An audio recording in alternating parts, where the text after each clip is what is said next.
Hey everyone, I'm Stephanie, and this is the Found in Print Italian American Stories podcast.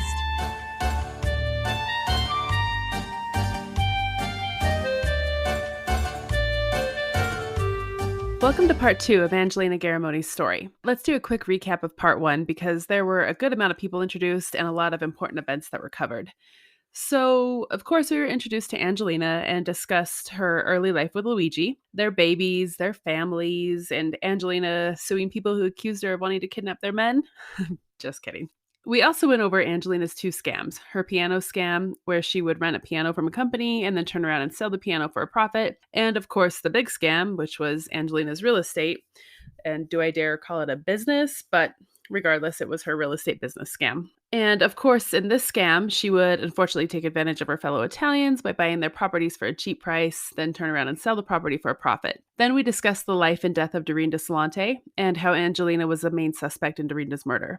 But sadly, the murder of Dorinda is still unsolved to this day. Finally, we left off with Angelina being sentenced to 8 years in prison for real estate fraud. So let's start discussing the second woman who went missing from Denver's Little Italy, and that was Maria LaGuardia. She was born in Potenza, Italy in 1845, and she came to America in 1890 with her husband, Michael LaGuardia, and they were married in Italy in 1875. Maria and Michael didn't have any children, but Maria was known to be really close with her nieces and nephews in Denver, and she was 65 when she went missing. But Michael was also missing as well. Well, sort of. So 16 years before Maria went missing, so in 1894, Michael fled Denver. Apparently what happened was Michael was accused of having a relationship with a very young Italian girl in Denver's Little Italy. And when this relationship came to light, many of the members of the girl's family said they were going to come after him. So he fled Denver. Eventually, though, the rumor of Michael and the young girl, it was proven to be false, but he still didn't return to Denver. In fact, after he left Denver, he never contacted Maria again. So Maria seemed to really miss her husband, and she was constantly trying to locate him. I mean, he was gone for 16 years before Maria went missing, and she was always looking for him or always asking if people knew where he was. It was said that she would consult Angelina, who was, as we talked about in the first part, was viewed by many as a fortune teller. And so she would consult her regarding the location of her husband, hoping that Angelina could help her find him. And she just really trusted Angelina, and she would go to her for advice, not only just trying to locate her husband, but Angelina was also her financial advisor, whatever that means. And honestly, I don't know if I want to know what that means when it comes to Angelina. But a few years before her murder, she went to work for Angelina. And I'm not really sure what she did for Angelina. I couldn't find anything on that. But if I had to guess, I would say Maria probably did work for her, similar to what Dorinda did. So taking care of her kids, cleaning, cooking, and those kinds of things. Maria also owned a lot of properties in the Denver area. However, I think that those properties were legit. I don't think that she ever participated in Angelina's real estate shenanigans.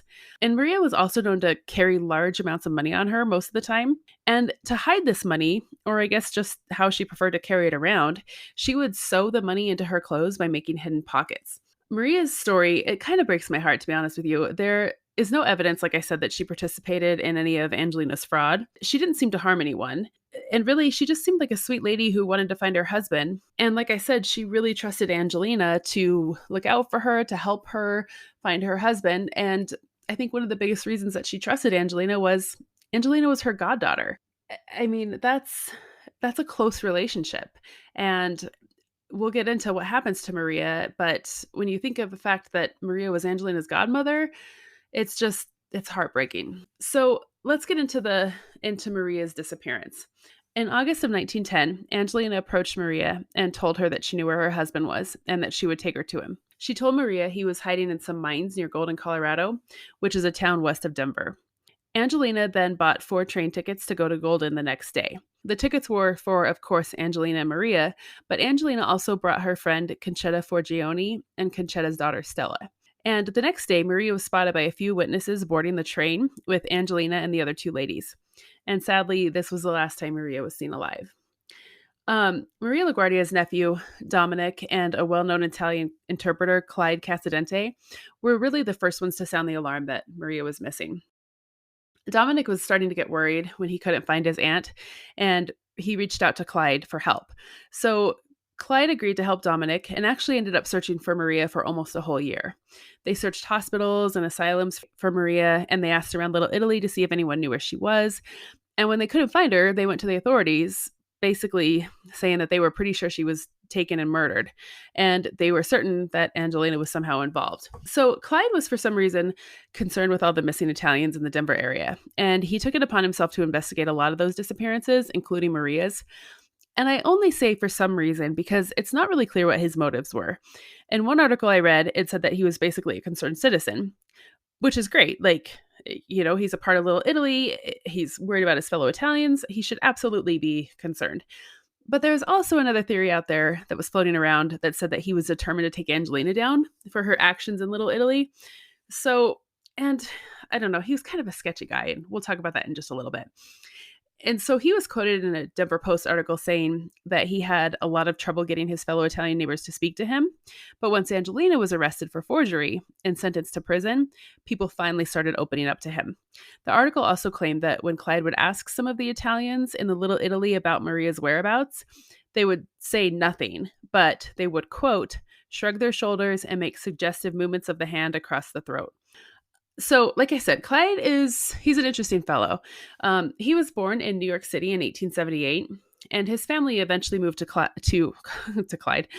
His family eventually moved to Colorado, and Clyde eventually became a sheriff in Denver. And he only had one eye, and rumors were that he was either hit in the eye or he was shot in the head and the bullet exited out of his eye. I couldn't really find anything solid, but I feel like if you were shot in the head and the bullet exited out of your eye, that I don't know. I don't really know a whole lot about this kind of stuff, but I feel like that would be pretty damaging. On June 14th, 1900, he married an Anna Reynolds. And weirdly, 2 months before they got married, Anna tried having Clyde arrested for following her around too much and threatening to kill her for winking at other men. But apparently they worked it out because 2 months later they were married. And he was accused in 1905, so 5 years after their marriage, to having relations with a 14-year-old girl. But he was ultimately acquitted of all the charges. So I don't really know what happened there. Him and Anna also that same year, they lost their infant daughter. So that's a lot to deal with in 1 year. I kind of feel a little bit bad for Anna there. I mean, your husband is accused of having relations with a young girl, and then you lose your infant daughter. That's a lot to deal with. And in 1907, he was charged again with contributing to the delinquency of a 13-year-old girl, and her name was Lottie Rode. One headline I read in the Denver Post said, "Courts trying to save Lottie Rode, claims that child was sold for white slave." So from what I gather, the story is Clyde somehow, somewhere encountered Lottie and became obsessed with her, I would say. And he convinced her parents to sell her to him so that he could marry her. She was 13 years old. But the courts actually denied the marriage license, and Clyde and the girl's parents were arrested. Clyde was actually convicted and sentenced to prison for 6 years on assault charges for this. And I couldn't find anything on whether the girl's parents were arrested, but I hope that they had some sort of punishment because that's pretty bad. But somewhere between 1909 and 1911, Clyde was released from prison. I'm not sure why. I don't know if he got a pardon or released for good behavior, but couldn't find anything. So in 1914, he married a Gertrude Reynolds. And if the last name Reynolds sounds familiar, that's because it was also the same last name of his first wife, Anna. Anna and Gertrude were sisters. So there's that. So Gertrude and Clyde went on to have 5 children. And in 1923, the state became involved, claiming that the children were neglected and malnourished. And the judge in the case, he recommended that Gertrude get an operation so that she could no longer have kids. And he insisted that, of course, Gertrude would have to, consent to the operation. But honestly, it really felt more like he was kind of basically ordering her to do that. I couldn't, of course, verify if she ever got the operation, but I thought it was interesting that the judge didn't order Clyde to receive an operation, or at least both of them. He just wanted Gertrude to do that.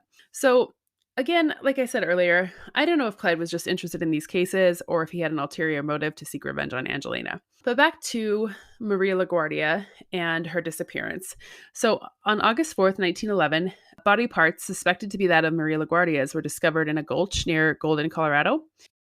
So a few days after the body parts were found, Clyde asked Maria's niece and nephew if they would be able to identify any of their aunt's clothing. And he thought that this could be done pretty easily because Maria was known to make her own clothing. The niece and nephew brought cloth that Maria would make her clothes out of, and it was confirmed that the cloth and the clothing matched. So the cloth that the niece and nephew brought matched the clothing that was found on the remains. And on August 6, 1911, Maria's remains were positively identified as hers.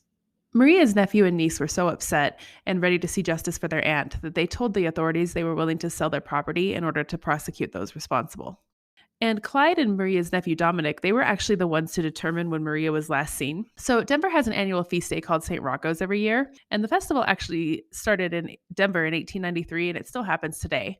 But in 1910, when Maria went missing, the feast was held on Sunday, August 21st, 1910. And Clyde and many other witnesses said the last time they saw Maria was the Friday before the feast and said that Maria never showed up to the feast. So the last day she would have been seen was Friday, August 19th, 1910. And interestingly, Dorinda's husband, Clemente, was the first to implicate the three women, Angelina, Conchetta, and Stella, in the disappearance of Maria. He told authorities that he saw the four women board a rail car on August 19th, 1910. And he also told the police that the next day, so August 20th, Saturday, August 20th, Angelina told him she was with Maria the previous night, taking her to her long-lost husband. He said he didn't come forward before because he feared Angelina, but now that she was in prison for the forgery charges, he felt safe to tell his story. And just a quick reminder, Maria went missing in August of 1910, and her remains were found a year later in August of 1911. It just gets a little tricky because both events are happening in the month of August. Another reason Clemente believes that Angelina murdered Maria was because one day, when people were asking where Maria was, he saw Angelina bite her own little finger while looking at Dorinda, and now Dorinda was still alive at this time because it was 1910. And Clemente claimed that this meant "I will kill you" in Italian. So on August 6, 1911, police decided that they needed to question Angelina. And from her prison cell, Angelina admits that she put an alive Maria on a rail car to Golden. She said she promised Maria that she would find her missing husband at the end of the line. But Angelina denied that she got on the rail car with Maria. So between Clemente's testimony and other witnesses coming forward saying that they saw Maria and Angelina together, the authorities officially charged Angelina with the murder of Maria LaGuardia on Wednesday, August 9th, 1911. And not only was Angelina arrested that day, but numerous other people were arrested as well. Luigi Garramone was arrested. That's Angelina's husband. Finabello Garramone was arrested, and that's Angelina and Luigi's son. Conchetta Forgione, who was a business associate of Angelina's, and she was arrested for being an accessory to murder, and she was also seen on the rail car with Angelina and Maria. And Conchetta's daughter, Stella Forgione, was also arrested for being an accessory to murder as well. I guess Luigi and Finabello were arrested because many Italians told the authorities that they were always involved in Angelina's schemes. So after Angelina was charged, a reporter from the Denver Rocky Mountain News wrote that the prosecutors will definitely meet their match with Angelina, whose wits are known to be the shrewdest in the Italian colony. Apparently, when Angelina was charged with the murder, she shrieked, "Oh God, I didn't do it. Maria is still alive." Angelina claimed that she is Catholic and Maria is her godmother, and she would never hurt her, which is interesting because later in an interview, Angelina denies that Maria was her godmother. She's quoted saying, "Miss LaGuardia was not my godmother. She was not in my class. Even if I am a convict, she was from a lower part of Italy.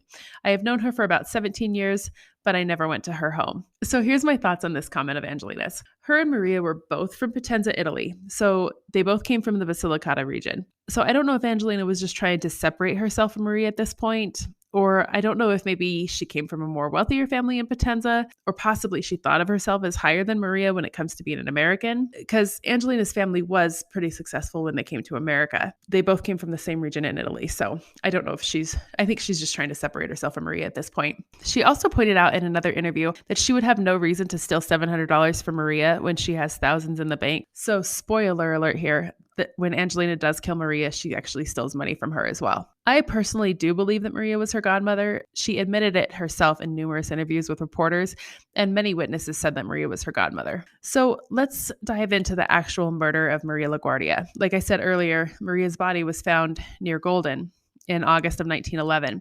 And the body was found by a J.N. Johnson, and the body was actually found on Johnson's ranch. He said that Maria's body was wrapped in burlap. And in fact, it's interesting because this burlap actually matched the same burlap found wrapped around Dorinda's body. And so it is kind of crazy that it's the same burlap. And the authorities also said that this burlap was used at a local cemetery. And Clemente, Dorinda's husband, actually worked at that cemetery. So it is a little interesting. And because of this, he did become a suspect for a brief amount of time in Maria's murder, but he was quickly ruled out. A lot of the authorities did say that the murder of Dorinda and Maria were connected and had a lot of similarities, which the burlap would be one of them. So, if you remember, Angelina was not alone when she took Maria to find her husband. There were two other women with her, Concetta Forgione and her daughter Stella Forgione. And Concetta Forgione, she plays a pretty big part in the rest of the story from this point on. So after Concetta was arrested, she agreed to provide a full confession to the police. And on August 11th, 1911, she laid out all of the details of Maria's murder. She confessed to Sheriff Joseph Dennis Jr. and Deputy District Attorney S.W. Johnson. And in her statement, Concetta said the murder happened on the morning of August 20th, 1910, between 7 and 7:30 a.m., which this lines up to what Clyde and Maria's nephew Dominic said as far as lining it up with the St. Rocco's Festival. They hadn't seen her since the Friday before. But Concetta said that it did start on August 19th, so that Friday, when her daughter Stella, Angelina, Maria, and Angelina's 6-month-old son, baby Tony, stopped and got ice cream and lemonade in Denver before they got on a rail car to go to Golden. Concetta said once they got to Golden, it was late in the evening, so they decided to sleep out in the open air by the rail station. She claimed that Angelina told Maria that she knew where her husband was and would take her to him in the morning. So the next morning on August 20th, the women arrived where Angelina said Maria's husband would be waiting, and ultimately the spot where Maria would lose her life. Concetta said Maria started walking quickly around the area looking for her husband, and Angelina started basically freaking out because Maria was getting away from her. And so because of this, Angelina called out to Maria, telling her to come back, and they would leave to go get a cup of coffee at a friend's house and then come back later and search some more for her husband after they have coffee. But when Maria didn't come back, Angelina asked Concetta for the bread knife she was carrying, which actually turned out to be a butcher knife. And when she asked Concetta for the bread knife, she was actually holding her son, baby Tony. And Concetta handed her the knife, and Angelina handed Concetta baby Tony to hold. Concetta said she had the knife on her so that they could cut the bread they brought with them. And once Angelina had the knife, she ran after Maria. And when she caught up to her, she grabbed Maria by the forehead and said, "Oh, godmother, see the worm on your throat?" And then Angelina pulled Maria's head back and cut her throat with the knife. So, okay, a couple of things here. First, she apparently said godmother, which I think is one more piece of evidence that proves Maria was her godmother. And second, how brutal is this? I just picture Maria desperately looking for her husband, thinking that her goddaughter is helping her out by assisting her in finding her long-lost husband, and is probably not even suspecting that Angelina has intentions to kill her. Then all of a sudden, Angelina slices her throat. So after Angelina kills Maria, Concetta said she yelled at Angelina a couple of times, "What have you done? What have you done?" And when Maria fell to the ground, Angelina spent time looking for the $700 that Maria supposedly had sewed into her clothing. But Angelina couldn't find that amount, and instead she found $320, and it was all in $10 bills. Angelina then ran back to the other two women waving the knife, which was dripping with blood, and she told Concetta and Stella she would kill them both if they ever told anyone. Concetta then stated Angelina wiped the bloody knife on the cloak that she was wearing. Concetta said that Angelina forced her to take $160 and told her that if she ever told anyone, she would get a lawyer and blame it all on her. Concetta told her that she didn't want the money, but Angelina told her that if she doesn't take the money, it's a sign that she will betray her. Angelina made her eventually just take the money, but then a few days later, for some reason, Angelina took the money back from Concetta. So Concetta said that Angelina demanded that she help her push Maria's body into the gulch. So the two of the women pushed Maria's body into the gulch, and then Angelina took the knife out and dug out the earth and then kicked the dirt she dug up onto Maria's body. Concetta apparently then claimed that Angelina's fingers and hands were covered with blood. She said Angelina then sucked the blood off of her fingers. Now, this story seems a little off to me, to say the least, because Angelina had already wiped the knife off on her cloak, pushed the body of Maria into a gulch, dug up dirt, and handed Concetta $160. I can't imagine she did all this with blood dripping from her hands, but I suppose Concetta could have had the order of events mixed up, and this was all told through a translator, so the story could be mixed up a little bit. Also, I wonder if the writer of this article embellished this a bit to make the headline really stand out. Remember, this is the early 1900s when newspapers were known to go a little overboard, but who knows? And this particular event was all over the newspapers, not only in Denver, but across the country. In one article I read, it explained that the reason Angelina sucked the blood off of her fingers was because of a superstition that comes from the Basilicata region of Italy, which is, like I said earlier, where Angelina came from. Apparently, if a murderer tastes the blood of his or her victim, then the curse is removed. So my question is, what curse? The curse of murdering someone? Does it get rid of guilt? Does this mean you won't be caught? But after I researched it a little bit, I found that what it apparently means is that The murderer is absolved from the guilt of God. So, I mean, if this is all it takes, that could be a little scary, but I thought it was kind of cool that they tied it back to the Basilicata region. Whether that is true or not, I don't know. I tried looking at this superstition up, but wasn't able to find much. So, when the three women were getting ready to leave the crime scene, Angelina removed the bloody cloak she was wearing and told Stella to hide it. And Stella did hide it. She put it under the rail station's platform. Later on, when the officials tried to locate the cloak, they weren't able to find it. However, they found a lot of holy cards scattered around the platform. Stella told the authorities that the cards were Maria's and that Angelina actually found them when she was searching Maria's clothes for the money. So, towards the end of her confession, Conchetta told the sheriff she didn't know Angelina was going to kill Maria, and she and Stella only came with her because Angelina wanted them to take care of baby Tony while she helped Maria find her husband. And this was something I was wondering as I was reading Conchetta's confession. I kept thinking, why would you go with her? Why would you take your daughter and go on this random trip with a knife stuffed in your coat? Did she not have any clue about what was going on? And there's a part of me that wonders if Conchetta was actually more involved than she claimed. And I'll get into Conchetta's background in a bit. After they buried the body, the three women left the murder scene and headed back to Denver.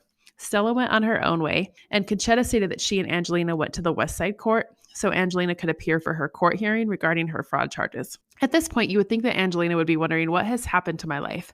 I murdered my godmother on top of a mountain last night. Then I have to come down the mountain for a court hearing because I stole people's homes from them. Conchetta, in her confession, claimed that a few days after the murder, Angelina became paranoid that the body was not hidden well enough. So Angelina tried to convince Conchetta and Stella to return to the scene of the crime so they could burn Maria's body. Conchetta did end up going back with Angelina 3 days later so that they could throw dirt over the body, but Conchetta said she refused to burn the body. And this was also when Angelina brought burlap to wrap Maria's body in. According to Conchetta, Angelina tried to get her to return for a third time, but Conchetta refused. Conchetta said Angelina went back alone with a meat cleaver she borrowed from a local butcher. I wonder how that conversation went with the butcher. Can you imagine what the butcher must have thought later on when all of this came out? I mean, if Angelina even returned the knife, I wonder if the butcher thought about if he ever used that knife later on his meat that he was butchering for people to eat. Kind of a creepy thought there. And the sheriff actually really wanted to find this meat cleaver. The sheriff actually questioned all the local butchers about the meat cleaver. He believed if he could find the butcher she borrowed the cleaver from, it would be a key piece of evidence. When Angelina got back to the crime scene with the meat cleaver she borrowed, she chopped Maria's body into smaller sections so that she could ensure the body was truly buried. Little did she know that in the near future, the gulch she buried Maria's body in would flood from rains, and Maria's bones would end up washing to the surface. The sheriff and deputy district attorney believed the confession was truthful, and Stella also confirmed that her mother's confession was true. Many of the authorities said that Conchetta's confession was really rare among Italians because they were known to be so loyal to one another. With all of this information, the authorities were ready to move forward with the case, but they still wanted a little bit more testimony from Conchetta and Stella, so they ended up taking Conchetta and Stella out to the scene of the crime. Once they got there, the two women actually showed the authorities step by step how the murder was committed, and at one point, Conchetta and Stella even acted out the murder of Maria.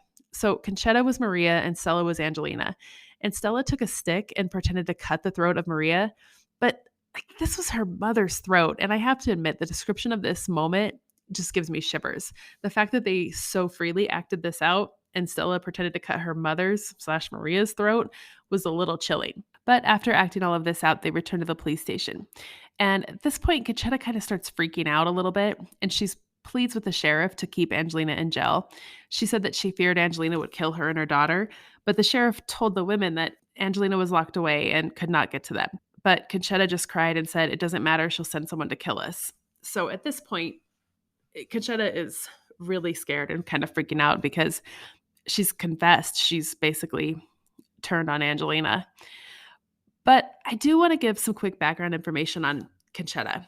And I feel like it's important and it kind of allows us to see a little bit more of Conchetta's character. So in 1893, Conchetta was arrested for cruelty towards her children. She apparently compelled her young son, Nicholas, to tie his younger sister, Antonia, who was only 6 years old, to the bedpost of her bed. Once Antonia was tied up, Conchetta heated a fire poker and burned Annie all over her arms and legs. After Conchetta felt like she burned her daughter enough, she hung her on a hook in the house. It sounds like she didn't hang her by her neck, but more by her clothes. I almost picture that scene in Home Alone where Kevin is in the neighbor's house and the burglars catch up to Kevin and hang him by the neck of his sweater on a coat hook connected to a door. And then the other neighbor comes in and whacks the two guys over the head with a shovel and saves Kevin.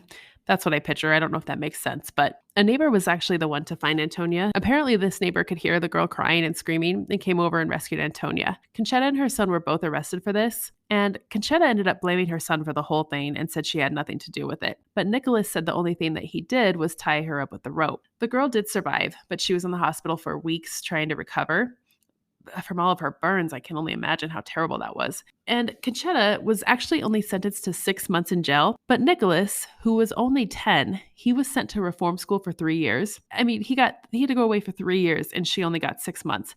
But I guess in a way it may have been a blessing that Nicholas was removed from the house. A mob of Italians actually threatened to lynch Conchetta, but the authorities were able to prevent them from doing this. And this was an event that the Italian community had not easily forgotten by the time Maria was killed in 1910. So, with this in mind, I honestly can't help but question Conchetta's involvement in the murder of Maria LaGuardia. Even Conchetta's husband, Nicola, claimed that she alone was to blame for the trouble she was in. He was quoted saying she should have stayed home and minded her own business. He wasn't at all concerned with the fate of Conchetta, but he was pretty worried about what would happen to his daughter Stella. Angelina's defense attorney for the murder trial even referenced the incident with Conchetta and her children in his opening remarks. So he was quoted saying, "A woman who will sear her children with red-hot irons, as Miss Forgione is known to have done, would stop at no crime." And like I said earlier, I don't know, I kind of almost agree with the attorney in a way. I have to wonder, like, if she's willing to do that to her own children, how much involvement did she have in Maria's murder? It just makes me kind of question who she is as a person, to be honest with you. I did find an interesting photo in the Denver Rocky Mountain News of Conchetta and Stella. It has the two women standing against a brick building, and they're wearing these big hats with flowers, and they're just honestly looking into the camera like, why are you taking our photo? Conchetta and Stella were not the only ones interviewed about Angelina's involvement in Maria's murder. Luigi was also interviewed by authorities, and he basically said that Angelina probably is guilty, but he can't really say because she is never around and never tells him anything. Luigi then went on to explain how Angelina was a good wife for a few years. She ran a successful real estate business, and he peddled vegetables. He said he saved up his money and bought 6 houses. But he said Angelina ended up taking out mortgages on all 6 houses and forged his name to do this. And he does claim that she stole $15,000 from him, but there's not really any more details on where the money came from or what she did with the money. So while he's out peddling vegetables from early in the morning to late at night, Angelina was, according to him, committing fraud in his name, and he knew nothing about it. I do sometimes wonder, though, how much Luigi did know about Angelina's real estate fraud. He was selling and buying a bunch of houses too, but then again, if she was forging his name, he may have not actually known. He was also quoted in an article from the Denver Post saying, quote, "What she'd do with the money, I don't know. Do I care what happens to her? No, I do not care. I do not know whether she killed Maria LaGuardia. And if she didn't kill her, she'd not tell me anything about it. She'd be away from the house most of the time, and she'd never tell me anything." When asked how he felt if she was hanged for the crimes she was accused of, Luigi stated, "If she get hanged, that's none of my business. None of her business was my business before." I would say Luigi is definitely checked out of this marriage at this point and probably has been for a while. The statements are a little cold, I guess you could say, especially considering this is his wife. Luigi and Angelina's son Finabello was also interviewed, and he claimed that he didn't think his mother killed Maria, but he did agree with his father that Angelina was absent quite a bit. He even stated that his mother would be gone for weeks at a time, and when she came back, would say nothing regarding what she had been up to. Apparently, the months before Angelina was arrested for fraud charges in 1910, she wasn't even living at their home. She was, I guess, renting a boarding room in downtown Denver and then would just come back every once in a while. Their son, honestly, he just seems pretty confused on why he was even under arrest. He claimed that on the morning of the murder, he was just working in his garden and had no idea what his mother was up to.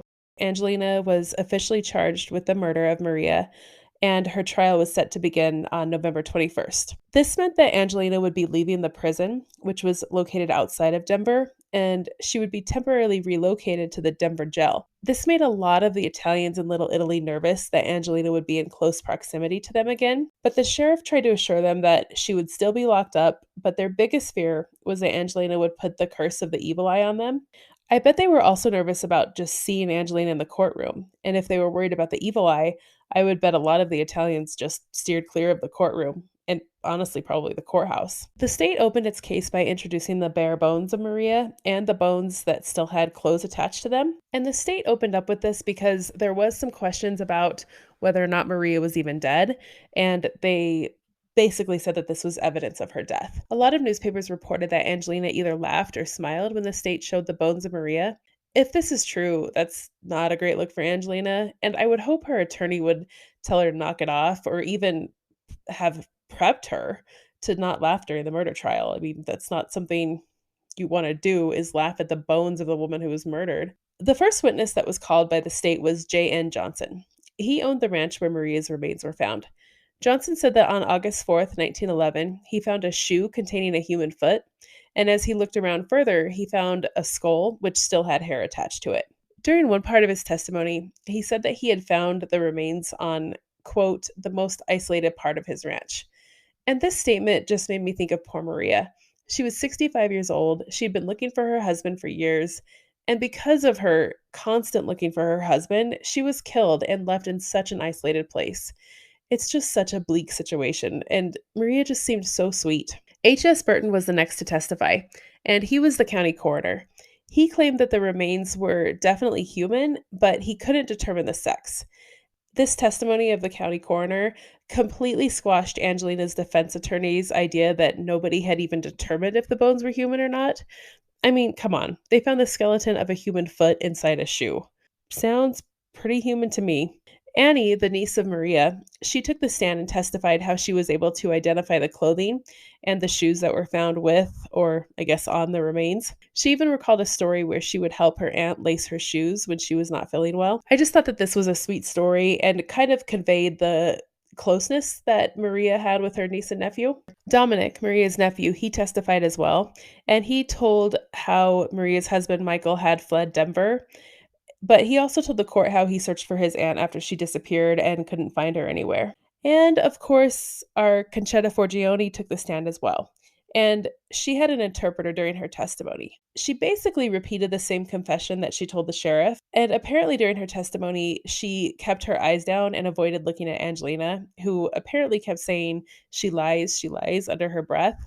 After Conchetta's testimony, the prosecuting attorney brought up how Angelina had the reputation of possessing supernatural powers and tried to frighten Conchetta and Stella with threats of witcheries. Many papers even referred to Angelina after this as a necromancer. Conchetta testified that Angelina told her, "If you don't keep your mouth shut, I know how to magnetize, and you will get your throats cut too, because I know lots of witchery and tricks, and if you say anything, I will know it." Conchetta also admitted on the stand that she took half the money that Angelina took off of Maria's body, but she said she took it out of fear that Angelina would be offended if she didn't take it and retaliate against her. There was one part of Conchetta's testimony that I found really interesting. It was where the prosecutor questioned Conchetta about the knife that cut Maria's throat.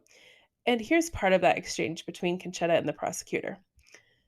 Prosecutor: "Where did Miss Garramone get the knife?" Conchetta: "I had the knife and a sack with a loaf of bread. Miss Garramone said she wanted the knife to cut the bread."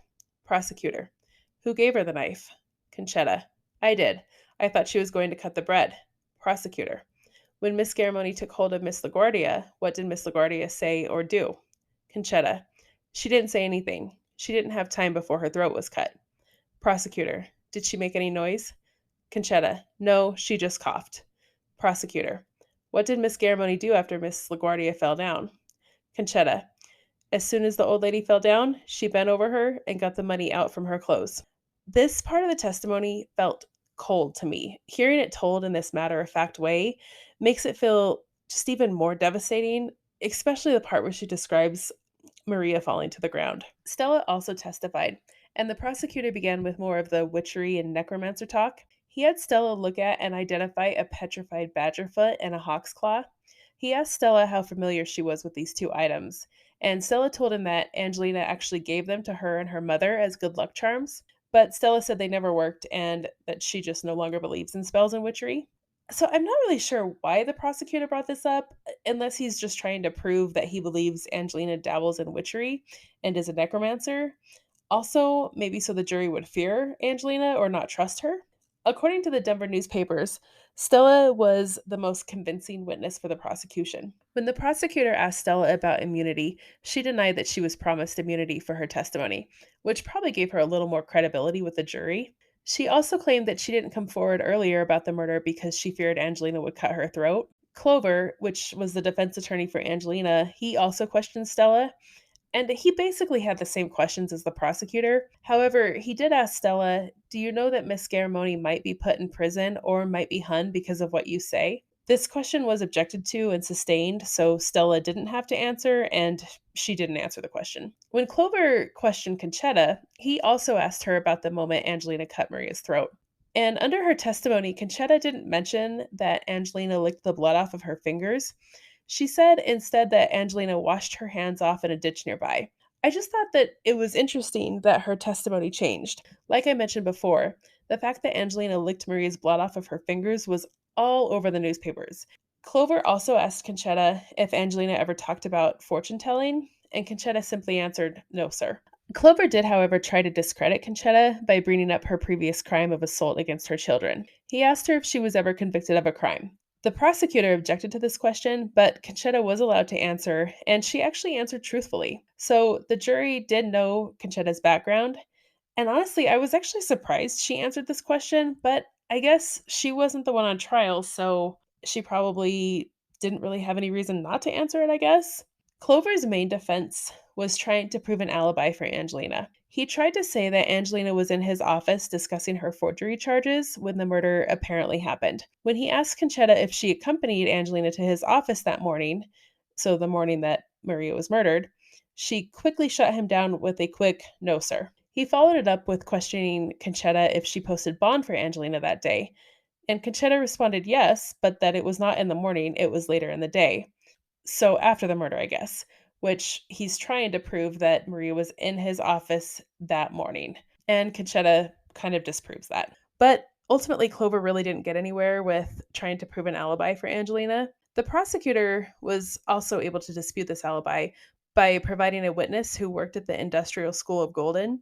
And this witness said that he saw the women at the train depot the morning of the murder. And surprisingly, Angelina eventually took the stand in her own defense. The prosecutor was the first to question Angelina. There was one interesting exchange between Angelina and the prosecutor regarding the word godmother. And here's how that exchange went. Prosecutor: "You knew your godmother, Maria LaGuardia, for about 18 years? Angelina: "She was not my godmother. She called me godmother." Prosecutor: "How old was she?" Angelina: "About 65 years old." Prosecutor: "And she called you godmother?" Angelina: "Yes, that is the way Italian people do sometimes." Prosecutor: "Well, can you name some old woman who calls a younger woman godmother?" Angelina: "She called me godmother, and I called her godmother too." Prosecutor: "Didn't you just say that you did not call her godmother?" Angelina: "Yes, but I misunderstood you." I bet the prosecutor was really confused during this whole testimony. Like I said before, I personally believe Maria was Angelina's godmother, but she denies it quite a bit. The state rested its case against Angelina on December 21st, 1911. And one thing that I found lacking from the murder trial was the prosecution never brought forward a motive for why Angelina murdered Maria. I know that the prosecution doesn't have to prove motive, and in this case, I think the prosecution just relied on Conchetta and Stella's confession and evidence like Maria's bones. But not even Conchetta or Stella offered a motive for why Angelina murdered Maria. None that I could find, anyways. And I guess that this leaves room for speculation. It makes me wonder, did Angelina maybe want Maria's property and she refused? Did Angelina think she knew where Maria kept a lot of money and thought that maybe she could get to it? Or did Maria catch on and disapprove of Angelina's real estate business? It's hard to say. Interestingly, but I guess not surprising, Luigi never showed up to one day of the trial. But ultimately, on December 23rd, 1911, the jury came back with a verdict of murder in the first degree with a recommendation of life in prison. When the verdict was read, Angelina apparently lowered her head and cried into a blue silk handkerchief. And her attorney immediately made a motion for a new trial. After the verdict, Angelina kept claiming that she knew Maria was alive and would come back to Denver to clear her name once she saw that Angelina was in prison. To me, this kind of sounds like something a godmother would do, but according to Angelina, this was not her godmother. But obviously, Maria never reappeared to clear her name. She also made other claims like Nicola Forgione, who was Conchetta's husband, and he also happened to work at a cemetery, set her up. She said he had to have robbed a grave and took the bones from the coffin, then put some of Maria's clothes on the bones, and then dumped the remains on the ranch where Maria's body was found. I will say it is a little odd that both women who were murdered, so Dorinda and Maria, were wrapped in burlap. And according to one of the detectives, the burlap most likely came from a cemetery. Nicola Forgione and Clemente Solante both worked at a cemetery. So I will say there are some weird coincidences there. Then I have to ask, though, if this was true, where's Maria? She never showed back up. The day after the verdict was handed down was Christmas Eve, and Angelina was interviewed by a Mildred Geddes, who was with the Denver Post. She told Mildred, "My story of my life and troubles, it's just like a novel. Everyone had it in for me because they wanted Maria's money, and Conchetta and Stella were paid to lie against me." When Mildred asked Angelina what she thought of the jury, Angelina said, "I wish the jury best success for convicting a woman innocent, and I hope they have sweet dreams. I thought they had a good face, but they have a black heart." The part about having sweet dreams is a little chilling. And I can just almost picture the anger in her face when she says that. After Angelina was convicted, many of the local Denver newspapers compared her trial and conviction to other women who were accused of murder in the Denver area. The woman she was compared to the most was a Gertrude Peterson. The papers claimed that Angelina and Gertrude's faces were what actually affected the jurors. It was quoted in the paper saying, "Two faces which had a different effect on juries." So basically, they're insinuating here that Gertrude's face was more feminine and softer than Angelina's. And the papers even had pictures of the two women's faces right next to each other so that I guess the readers could compare the women's faces for themselves. Gertrude was described in the papers as, quote, "beautiful, accomplished, and charming, and who, although she shot her husband in the back when the man was already dying from consumption, was acquitted." So I guess as long as you're pretty, you're good to go. I don't know. This was pretty different from how Angelina was described in the newspapers. One description of Angelina said, "The law moved quickly yesterday in the district court, and an ignorant foreign woman was sentenced to life imprisonment for murdering Maria LaGuardia." That's a little different than Gertrude's description. The papers also described Gertrude's weapon of choice as being, quote, "a more ladylike weapon. A revolver is so distinguished." I guess, unlike Angelina's butcher knife, these comparisons are so funny. Angelina's murder trial was also compared to four other women's murder trials. The first one was a woman named Assunta Molicone. She shot and killed her husband in their home. She was not convicted because the jury said she was justified in the killing because her husband was so cruel to her. The second woman was Eleanor Valentine, and she also shot and killed her husband, but she pled that it was in self-defense and was acquitted of the murder. The third woman was Beatrice Gordon, who the papers said was the most pathetic figure of all the women. So I guess that's a small win for Angelina there. Beatrice killed a man she was having an affair with. She also claimed self-defense and was acquitted of the murder. Helen Schmidlap shot and killed her husband. She said he persuaded her to leave her first husband and marry him, and then once she married him, he was extremely abusive to her. She also claimed self-defense and, you guessed it, was acquitted. So I guess if Angelina had killed Luigi instead of Maria, maybe she would have been acquitted too. But Luigi lived on, and he divorced Angelina a few years after the trial on November 26, 1913. I did order Angelina's mugshot and prisoner card from the Colorado State Archives. There was some kind of interesting information on there, and I'll post both of these to the Instagram page. Actually, I think that they're already on there. It has her prisoner number, which was 8304, and then it lists identifying features. It has age 36, weight 110, height 5 feet 1.5 inches, complexion dark, hair black, short, medium, eyes black, nationality Italian, and then it has a comment that says marks and scars, and it says 3 marks below the breast. Kind of makes me wonder what happened there. And it's a little weird that they put that on there, but I guess it's an identifying marker in case she escaped prison, I guess. I do have to say her mugshot is kind of cool. It's in color, and I kind of think she looks kind of pretty. She does have a sly smile on her face, but it's just kind of a cool mugshot. She's just looking into the camera like, "Don't mess with me." Angelina did apply for a pardon in 1920, but was denied, and probably was denied because a lot of the Italians in Denver protested her pardon. Then in May of 1921, the parole board reduced her sentence to 22 years. But a year later, May of 1922, she was granted parole for life. So basically, they set her free.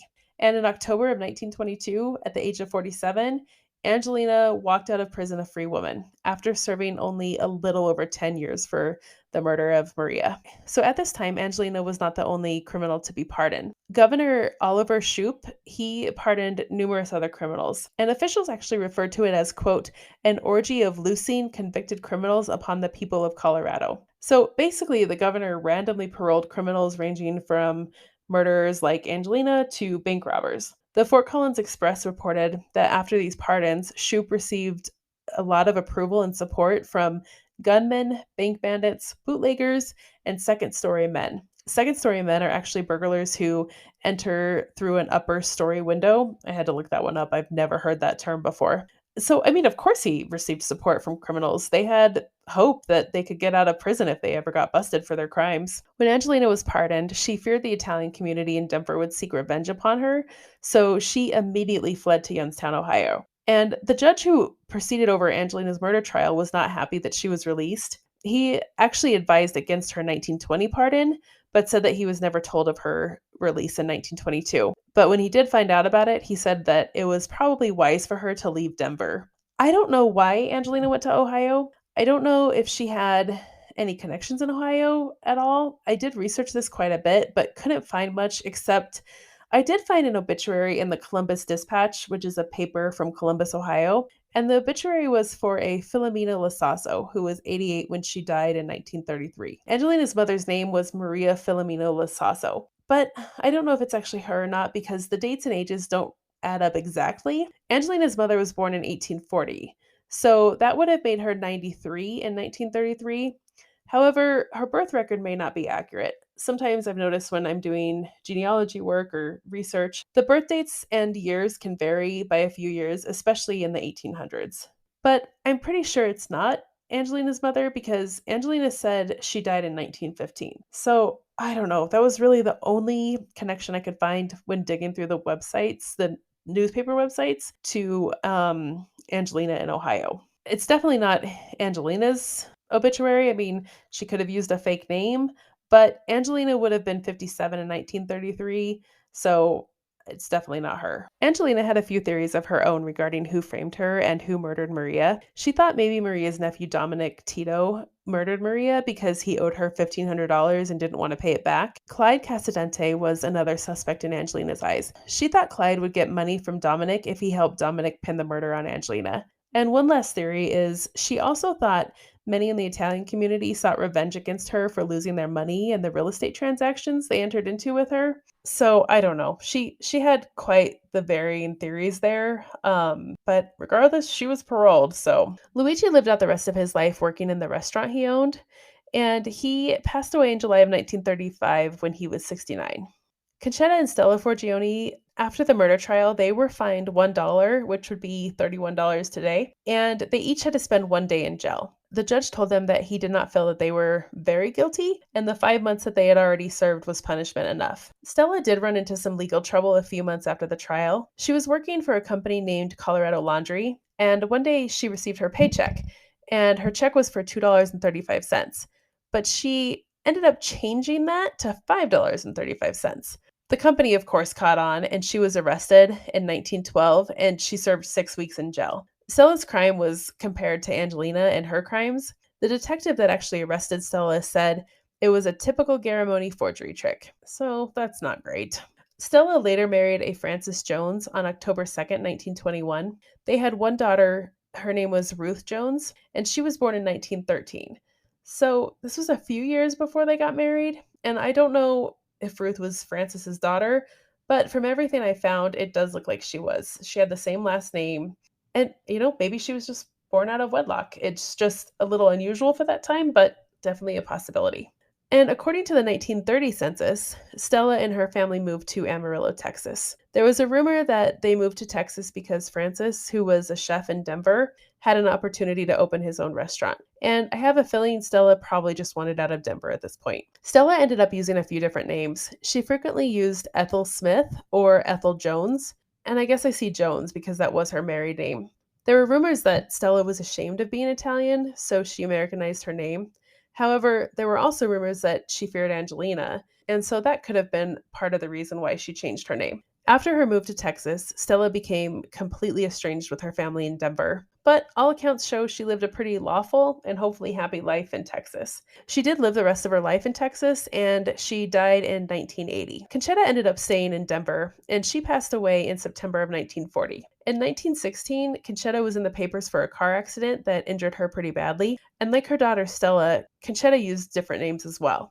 Her name was listed in this article as Gladys Forgione, so she changed her first name here. But I'm pretty sure that it was her because the paper listed the names of her children that were with her during the accident, and they matched Conchetta's actual children's names. And I did find her obituary in the Denver Post. She again had a different name.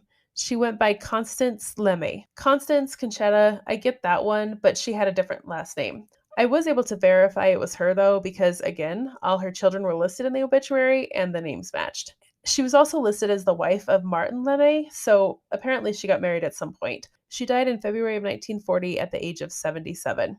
So, like Stella, it looks like Conchetta Americanized her name as well. And I imagine she probably did this out of escaping her reputation in Denver, and there may have been some fear of Angelina as well. While I was researching Angelina, I kept noticing how she was described in the newspapers. In some articles, she would be described as beautiful, and in another article, she was described as ugly or dull, or just basically insulted her in some way.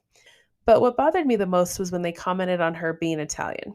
Now, I'm not trying to defend Angelina's actions, but I guess I am defending her Italianness, if that makes sense. Her being Italian has nothing to do with and is not connected to her being a murderer.